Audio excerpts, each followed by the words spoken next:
It's an altogether manic and ceaseless conversation. Conversation that feels sometimes like falling downstairs, barely keeping upright, taken by gravity, skipping, grasping, and then somehow landing magically on one's feet, intact and triumphant.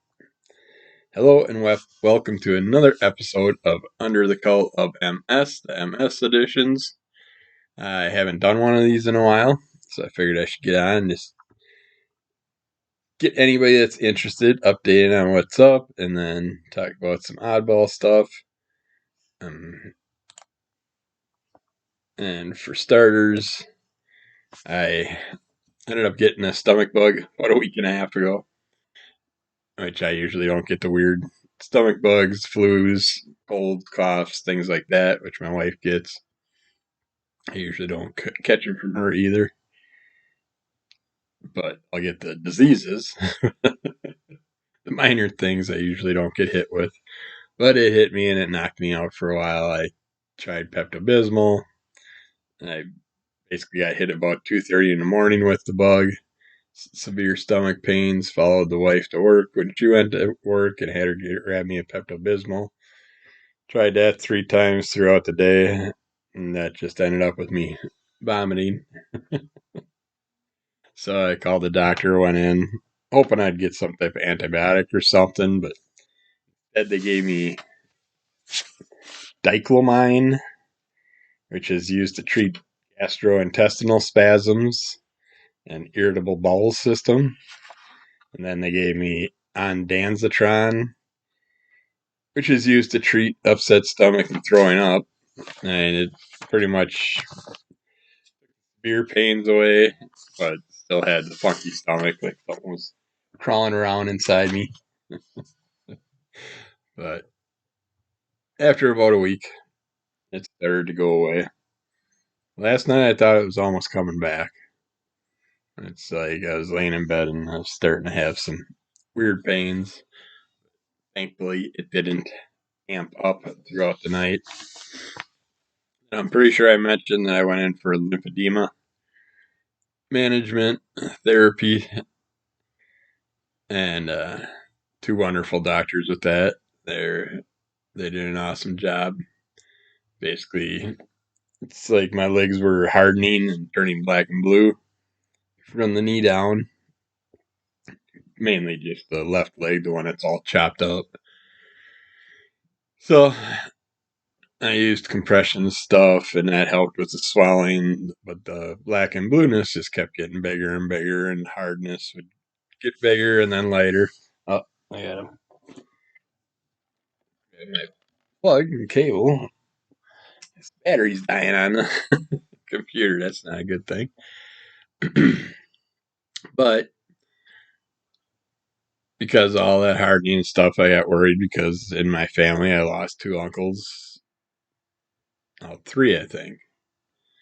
2 to leg aneurysms in their legs, and 1 to an aneurysm in his heart or chest area. And so that makes you worry whenever you have any type of leg issues or any type of hardening or stuff like that. You want to make sure that blood vessels aren't closing up. So I figured I better go get in with the doctor, and the doctor ended up sending me to this lymphedema management,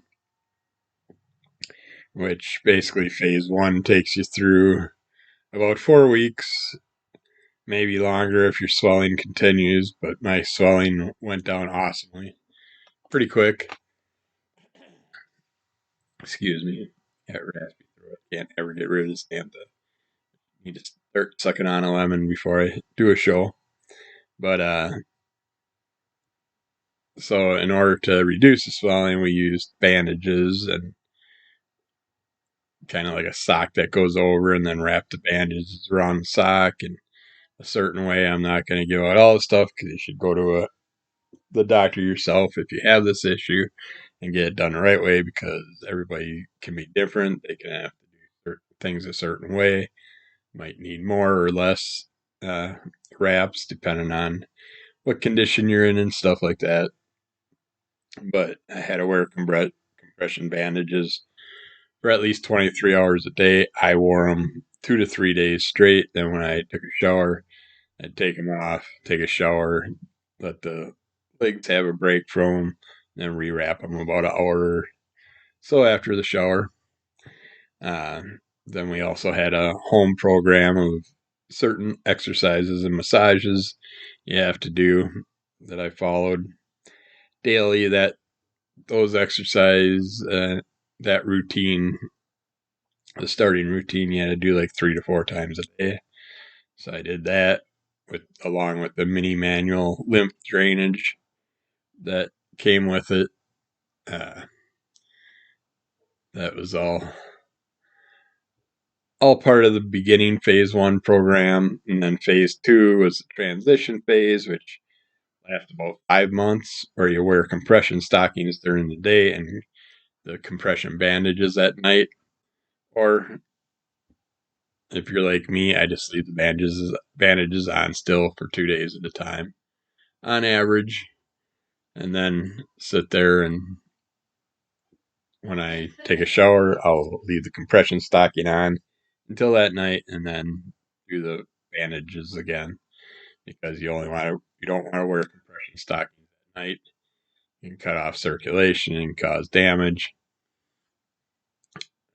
I used to stupidly do, and I'd have right down by my ankle, between like the calf and the ankle part of your leg, it would crimp really tight in that area, and so I'd have this weird sunken in and go back up and out.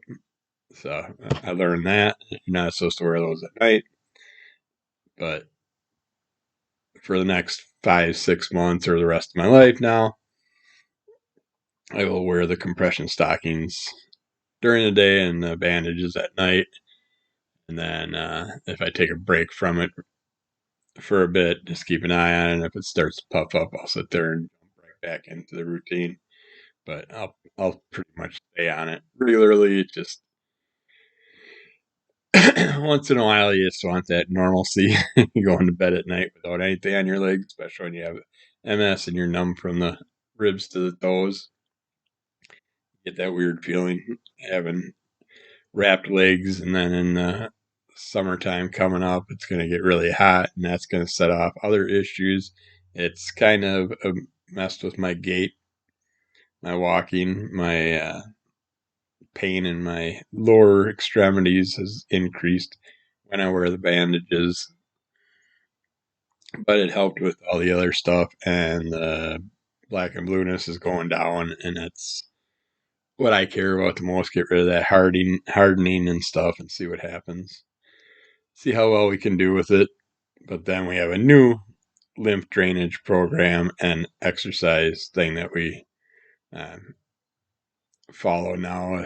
A different routine. It's a little bit longer, a few more exercises with it, and seems to work out decent enough.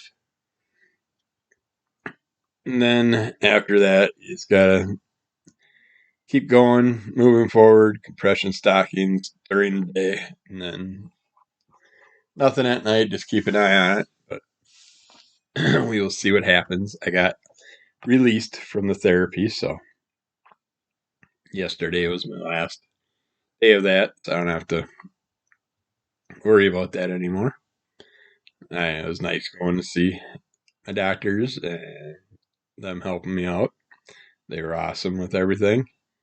Uh, but it's nice not have to go to appointments. In about a week and a half, I think it is, I go see my new MS neurologist. So we will see where that takes us. Uh, you don't need all this other lymphedema stuff.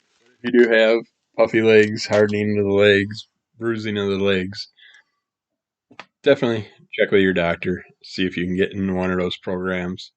It helped out big time. It was just so much of a relief because it was getting hard. You got that bruised feeling, and just the hardening made it feel like your skin was tearing and ripping sometimes. And now they feel almost normal. Other than the hardening that I still have left and stuff, they feel way better. So definitely talk to your doctor about that and get checked out. If you have those issues, this is a big help along the way. For a second there, I thought my cat was climbing a tree. Getting you out of a tree, damn it. It's good to see him outside playing finally. He's constantly looking over at Dickhead's house, the one that had the dog attack him a few months back. But they're not outside right now, so finally my cat can enjoy himself. Let me kill mice or can go out and play. But let's see what else we can talk about. Like I said, I got my neurologist, MS neurologist appointment with my new neurologist. Looking forward to it. Person that I wanted to be my neurologist, my MS neurologist, over 5 years ago.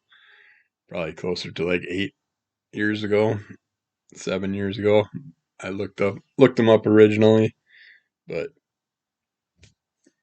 whenever I request a doctor, they always give me a different one. Don't know why. I just assumed it was insurance purposes or something, but taking me now, so I don't see why he wouldn't took me then. We'll see. Hopefully, he's as good as I was hoping for. Uh, just gotta keep an eye on things, and we'll see what happens. I got a variety of questions for him, including this damn pain that is always here, always bruised. Feeling gets more severe and less severe on and out throughout the day, but he can massage it and just solid bruised pain up through here, into here, into here. Sometimes goes into the back of the eye, so I just assume it's part of my future trigeminal neuralgia working its way out because it also sometimes links right in this area and then just got other different types of pains along with it. But we'll play around, give the doctor a bunch of questions that I have written down and see about that. I'm going to also see about hopefully getting on Adderall this time instead of playing around with that Ritalin and I can't think of the name of the other one that I was on that didn't do shit for me. See about that and then talk about next DMT if there's going to be a DMT or not. Who knows? I will find out. See what his plans are. I have a feeling I will be on a DMT because my gait has gotten way worse the last 2 months. I was doing so much better, felt better, and I wish I would have been on something to keep me feeling better instead of taking the risk of things getting worse. But my last neurologist said I wouldn't need a DMT for 5 to 10 years or for the rest of my life, so he was wrong. I told him he was wrong. He wouldn't listen to anything I had to say. Kind of laughed at me half the time when I'd bring up things to try. It's like, do you realize that I spend more time researching shit than you probably have read in the medical field based on multiple sclerosis related stuff? It's just, I think the doctor would at least give me a shot, give me a chance. And it's my body. If I want to try something, I should be able to try it. But they're all different. Some of them are very stubborn. Now, this first thing I'm going to talk about, when I seen the name, I had to pull the file and see what this was all about. I don't think it has anything to do with us, but it's called Alaskapox. Have you heard of Alaskapox?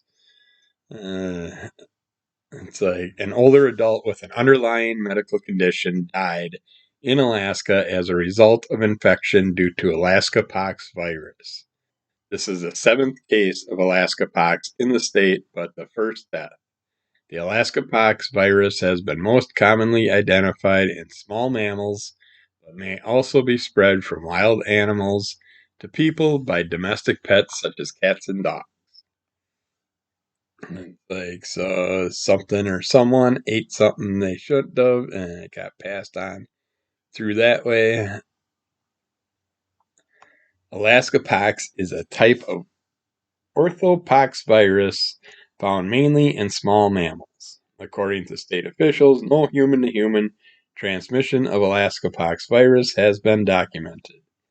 According to state officials, although they still recommend keeping skin lesions caused by the virus covered, it's like, well, how are they getting the virus then? Are they just eating these small animals if it's not being transferred from people to people or animal to people? Or it's like symptoms of Alaskapox include one or more skin lesions, swollen lymph nodes, joint and or muscle pain.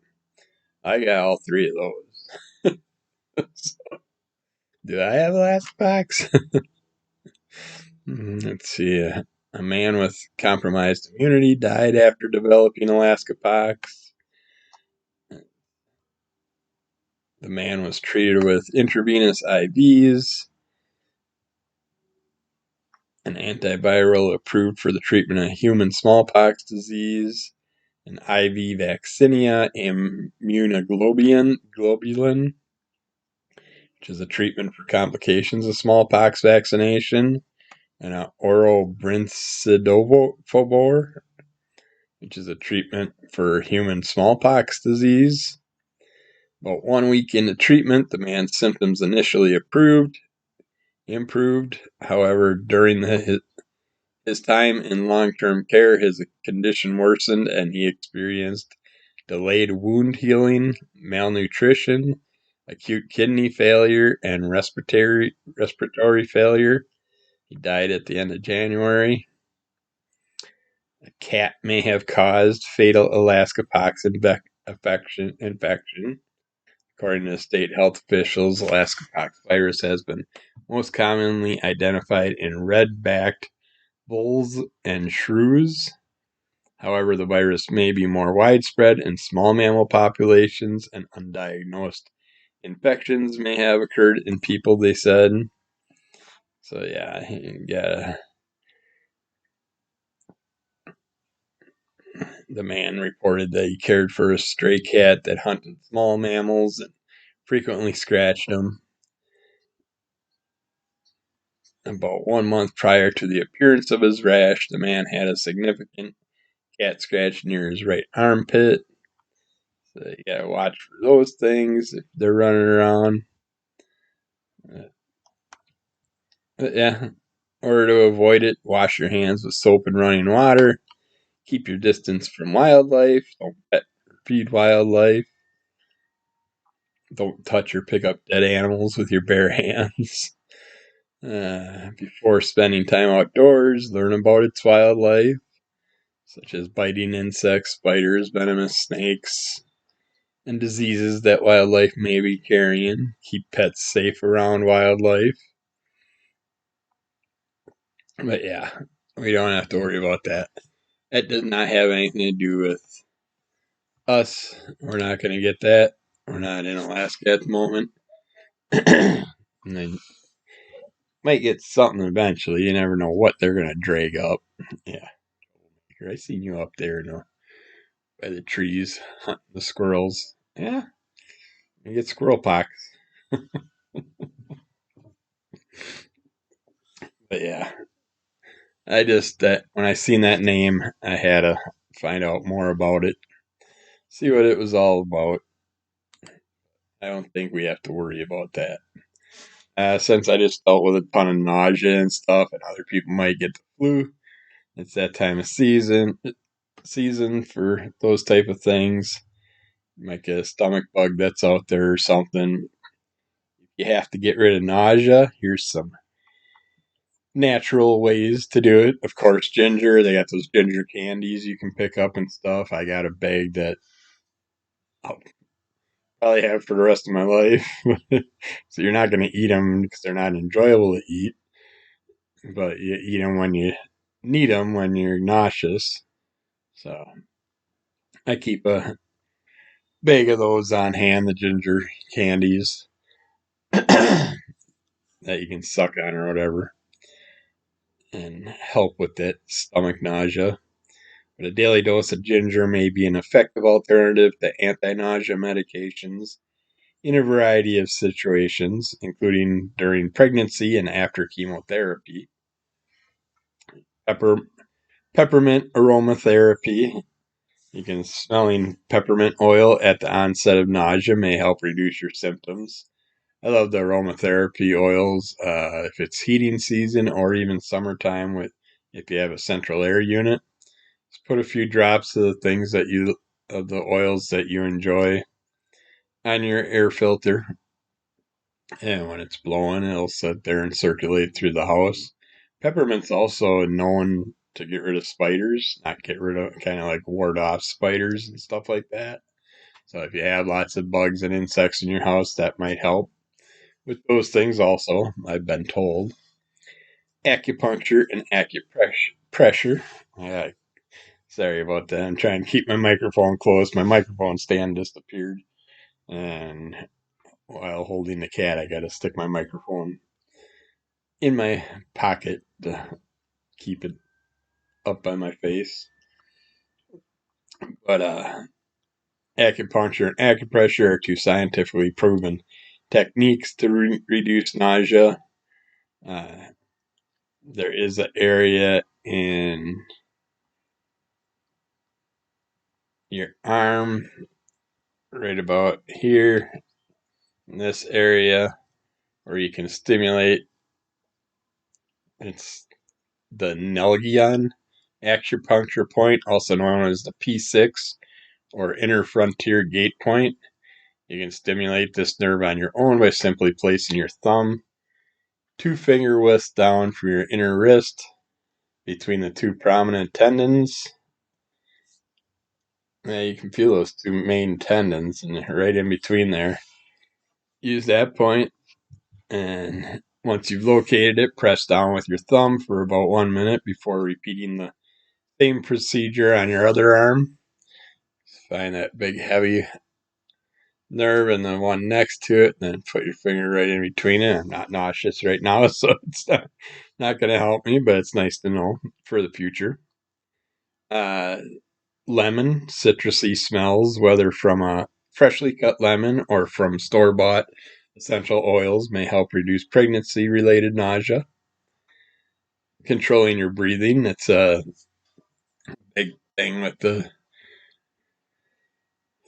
lymphedema therapy was the breathing. They focus on that yoga style breathing where you breathe in through your nose while you have your hand on your stomach and you feel your stomach expand, and then you breathe out through your mouth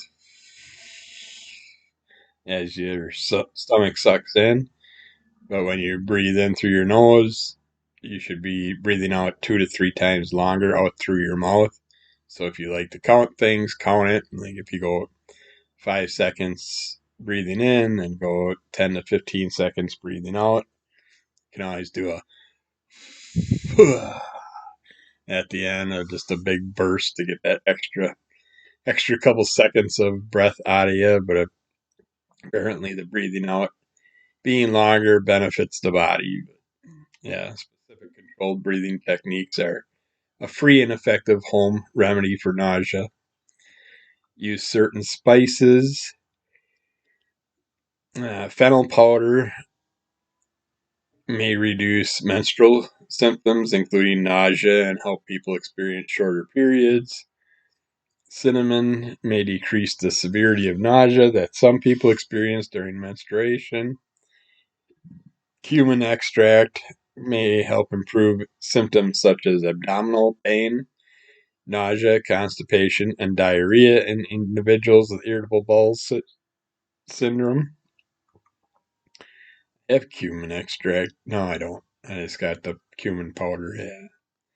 Certain spices may successfully reduce the frequency or severity of nausea. However, large doses may be required, and more studies are needed to confirm, as more studies are needed for everything. Because once they decide something, they change their mind a year or two later, so you never know whether or not a study is worth a shit or not. But they like spending money on studies. Muscle relaxation, relaxing your muscles, whether through massage or PMR techniques, may help relieve nausea. PMR is progressive muscle relaxation, a relaxation technique that requires individuals to tense and relax their muscles continuously to achieve physical and mental relaxation. My muscles do that sometimes on their own, and I gotta constantly do what they're making me do. Otherwise, they kind of like stress out when they do it on their own. Vitamin B6 supplements. I like to use the complete B vitamin style B vitamins every day. But uh, for pregnant people who are experiencing nausea, vitamin B6 is a safe and potentially effective alternative to, to anti nausea medications. Changing your diet, eating small, frequent meals, and opting for foods that are rich in protein or easy to digest may help ease nausea. Staying upright after eating could also be beneficial. Stay active. Physical activity may help decrease nausea and vomiting. Certain types, such as yoga, might be especially beneficial, especially with the breathing techniques and the stretching. Drink plenty of water. Dehydration may worsen nausea for some people. Drinking plenty of fluids can be beneficial, particularly if you experience nausea with vomiting. So, yeah, there's a nice variety of things. A couple that I didn't hear of before, but pretty much standard effects and ways to fix things and do things, helping you out with any type of nausea issues. It's just nasty when you're all nauseous, and it's so wrong. It just can completely ruin your day. You never know when you're gonna have to run to the bathroom. All right, let's look at the effects of multiple sclerosis on our body. See what they have to say here. The brain, personality and mood changes, dizziness, confusion, memory problems, difficulty concentrating. The ears, hearing loss, eyes, vision changes or loss. Lungs, difficulty breathing. Heart, increased risk of cardiovascular disease. Mouth, speech and swallowing problems. Arm muscles, pain, numbness, tingling, impaired hand-eye coordination. The veins, treatment can cause immune suppression. Reproductive system, increased risk of infertility, sexual dysfunction. Bone, increased risk of osteoporosis. Our bladders, weakened bladder and bowel control, diarrhea, constipation. Leg muscles, muscle weakness, impaired balance. Primary versus secondary MS symptoms. Primary symptoms of MS are those that occur due to damage to the myelin sheath and the nerves within. Doctors may treat these symptoms with medications to prevent MS attacks and slow demyelination. This can include vision loss, weakness, sensory changes, trouble concentrating. Secondary symptoms of MS are complications that arise due to the direct effects of MS.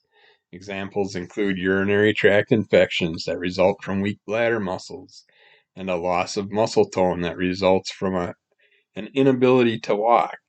Doctors may treat secondary symptoms with medication and other therapies. It's like I'm learning more and more about the damaging effects of MS on our nerves, our our nerves in our legs and stuff. I didn't realize that a lot of this leg pain can be because of nerve damage. I was thinking it was more because of basically just lack of structure, muscular damage, all that stuff, weakening of the muscles, all those things and the effects that come with not being able to do as much as we used to be able to do. But we also can get damage just through our nerves that can cause inability to be able to walk and stuff like that, and can really affect us. And I'm going to be learning hopefully more about this in a couple weeks because I have a lot to talk about with that stuff. The nervous system. As the immune system damages the myelin sheath, nerves are exposed. If the nerves become damaged, scar tissue known as plaques may form in the central nervous system. The result is the nerves within the brain do not communicate efficiently with each other. This can cause nervous system symptoms that include dizziness, vertigo, confusion, memory problems, mood, or personality changes. People may also experience depression as a result of MS, of course, because you can't do the shit you used to be able to do anymore, so it's really freaking depressing. It sucks. Just the severity of overall pain. It's a snowflake disease, so everybody's different. For me, and then the severity of pain, just, I mean, you go up and down. I had those 6 months in the year two of Maven Clyde. I felt better than I did in 15 years. Granted, I had all my gait issues and all my cognitive issues and fatigue and all that stuff, but it wasn't as amped up as it was for the prior 15 years. And then about 2 months ago, it was pretty much right around the last Comic Con. I'd say about 2 weeks before the Comic Con hit. My body just started going back into the severe overall pain. My gait kept getting worse and worse, and then that being on the floor and no place to sit kind of amped up things that day, and then that set me off with issues for about a month. And a lot of those issues still haven't gone away. And so that's why I feel I need to be on a DMT. I'm not happy that I got to a point where I was feeling less pain to being back to where I was and possibly further along, which I'm not happy about at all. It just really bums me out because it's springtime. Summer's around the corner. I have a bunch of plans and I'm going to be struggling. It's going to be a hard summer. But I'm going to do some things I want to do, damn it. One way or another, I'm going to find a way to do them. But yeah, it's going to be a shitty summer. I can see that already. That's why I'm hoping we can come up with certain meds that might help with certain things. We'll see what happens. I'll keep you informed on that. Uh, in advanced cases, MS can cause tremors, seizures, cognitive problems that closely resemble other neurodegenerative conditions such as dementia. The impaired nerve signaling between the brain and the organs, muscles, tissues, and cells served by the damaged nerves affects many body systems. Vision and hearing loss can include double vision, diplopia, blurriness, dimness, pain, loss of color, vision, shaking of the eyes, nystagmus.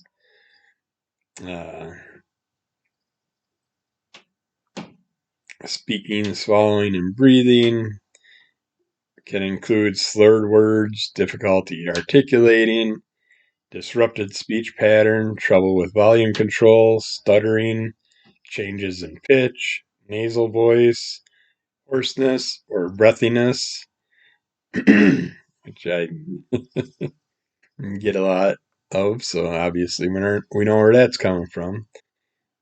Muscle weakness, and balance issues. Some can include pain, tingling, numbness, trouble with hand-eye coordination, muscle weakness, balance issues, walking difficulties. Skeletal system osteoporosis can be prevented or slowed through physical activity, diet, and supplements. But watch out for it because individuals with MS can be susceptible to fractures and breaks, can add risks if you also have balance and coordination problems. So even the cat the other day, I had to stop kind of quickly in front of him. All I did was touch my foot on the ground, and I ended up having a severe pulled muscle pain all the way up from my ankle all the way up into my groin.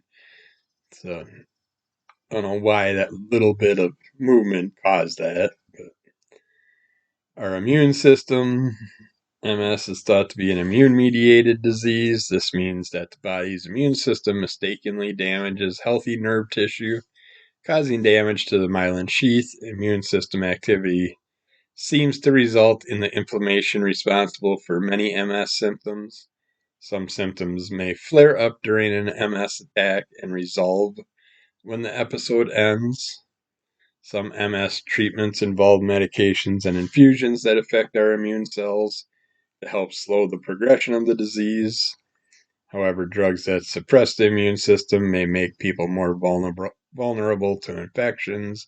So we always got to worry about those certain deadly diseases that we can contract when we're on certain medications, DMTs, the disease modifying therapies, disease modifying drugs. Urinary and digestive systems can include constipation, diarrhea, loss of bowel control, difficulty holding in urine, incontinence, difficulty urinating when you want to, retention. I got them all. Voluntary or involuntary release of small amounts of urine, spasticity. This can also result in complications such as spastic bladder infections, urinary tract infections, kidney infections. It's reproductive system. MS can cause increased risk of infertility in people assigned male and female at birth. That don't make sense to me. But increased infertility, increased risk of pregnancy complications compared to people without MS. Sexual dysfunction, such as difficulty experiencing arousal or orgasm. MS symptoms can sometimes make sexual intimacy feel awkward. In many cases, sexual problems can be managed successfully through medication or over-the-counter aids or counseling. The circulatory system can include coronary artery disease, heart attack, myocardial infarction, heart failure, atrial fibrillation. Yeah, basically all kinds of fun conditions, and that's only a small list of them.